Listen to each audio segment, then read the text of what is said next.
लोकनेते हितेंद्र राठौर या बहुजन विकास आघाड़ी में गांव में पॉलिटिक्स नहीं खेला गया था। गांव को साथ लेके इलेक्शन लड़ा है, तो ये पार्टी की जीत नहीं, वहाँ की कार्यकर्ताओं की जीत है, दूसरे के रिलेटिव रहती है। तो गांव में झगड़ा कभी नहीं होना चाहिए। नमस्कार, मैं सचिन दीक्षित। एक बार फिर से ग्राम पंचायत के चुनावों के नतीजे आने के बाद में विपक्षीय दलों की मनोदशा कहीं न कहीं बिगड़ती नजर आ रही है।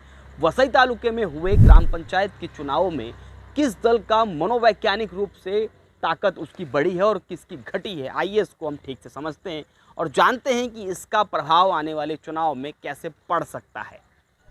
ग्राम पंचायत का चुनाव, पहले तो समझ लीजिए, ग्राम पंचायत का चुनाव एक जमीनी स्तर का चुनाव होता है। इसमें जो कैंडिडेट होता है वो गांव के गली मोहल्ले और उन्हीं के बीच का एक कैंडिडेट उपस्थित होता है, वो खड़ा होता है।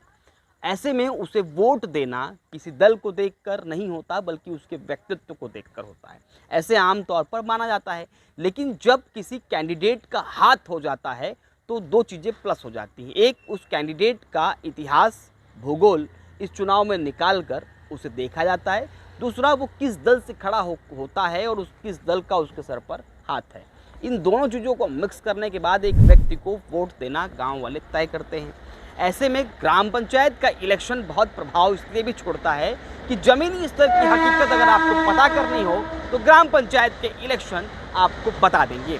ऐसे में ग्राम पंचायत के इलेक्शनों के नतीजे, जो इलेक्शन के जो नतीजे आए हैं, चुनावों के जो नतीजे आए हैं, उसमें साफ तौर पर बहुजन विकास आघाड़ी को खासा फायदा हुआ है और उनका लगभग पैनल जीतकर सामने आ चुका है। ऐसे में भारतीय जनता पार्टी का जो कैंडिडेट था, भारतीय जनता पार्टी का जो पैनल था, और कहीं न कहीं अगर हम पीछे के चुनाव में देखें तो अरनाला ग्राम पंचायत में जहां भारतीय जनता पार्टी का वर्चस्व था वो घट गया।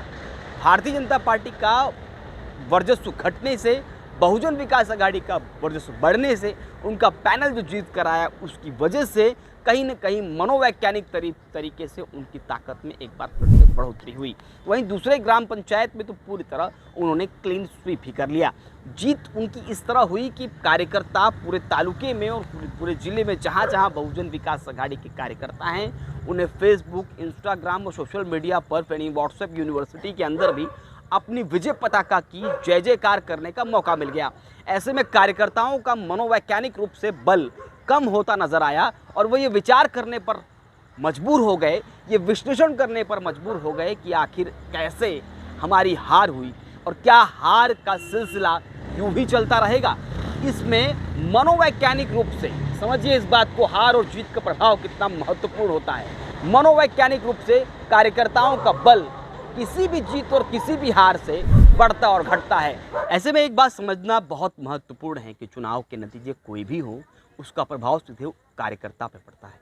कार्यकर्ता का बल चुनाव की जीत से बढ़ता है और चुनाव के हार से घटता है। इतना समझ लीजिए, उदाहरण के स्वरूप कोई बड़ा नेता अगर आपके क्षेत्र में आए, केंद्रीय या प्रादेशिक स्तर का, तो उसके आने मात्र से कार्यकर्ताओं का बल बढ़ता और घटता है। तो जीत और हार चाहे जो भी हो, उससे कितना प्रभाव पड़ता है ये भी समझने योग्य बात है। ऐसे में बहुजन विकास आघाड़ी का मनोवैज्ञानिक रूप से भी प्रभाव बढ़ा है। साथ ही साथ एक बार फिर से उन्होंने जीत की पताका तय करने के साथ, लहराने के साथ ये बता दिया कि जीत के लिए अभी भी उनकी रफ्तार वाली जो चाल है वो अभी भी जारी है। ऐसे में एक बयान जो अज्जू पाटिल ने दिया, जो बहुजन विकास आघाड़ी के प्रवक्ता हैं, उनके बयान से ही आप समझ सकते हैं कि कितने शालीनतापूर्वक वो इस जीत को साधारणता स्वीकार कर रहे हैं और ये मानते हैं कि ये जीत तो आनी ही थी। उनकी बॉडी लैंग्वेज, उनकी बात करने का तरीका साफ तौर बता रहा है कि ये जीत आनी तय थी, बस हमें थोड़ा सा काम करना था। सुनिए अज्जू पाटिल ने क्या कुछ कहा। ग्राम पंचायत की जो इलेक्शन रहती है वो पार्टी के इलेक्शन नहीं रहते, गांव की इलेक्शन रहती है। और इस हिसाब से कभी भी लोकनेता हितेंद्र राठौर या बहुजन विकास आघाड़ी में गांव में पॉलिटिक्स नहीं खेला गया, कभी भी। तो ये जीत है, ये गांव के लोगों की जीत है, गांव के लोगों ने तय किया है। कभी भी उम्मीदवार हमने उनके ऊपर यही उम्मीदवार चाहिए, वही उम्मीदवार चाहिए, ऐसा कुछ किया नहीं है। वो जो समझो अरनाला गांव है, तो हमारे जो वहाँ के रमेश वजे एक्स सरपंच है, हमारे देवराम पाटिल है, बराबर मानकर साहब है, चंद्रकांत भोईर है, ये सब जो कार्यकर्ता है हमारे या लीडर्स है वहाँ के, उन्होंने गांव में कहीं भी तनाव न हो, गांव में कहीं भी झगड़ा न हो, ये सोच के गांव को साथ लेके इलेक्शन लड़ा है। तो ये पार्टी की जीत नहीं, वहाँ की कार्यकर्ताओं की जीत है। लोकनेता हितेंद्र ठाकुर जो काम करते हैं उस भरोसे पे लोग उनके साथ है, और आज नहीं पहले से साथ है। नहीं नहीं नहीं नहीं, इसके पहले तो सिर्फ 2 बार उनकी ये थी।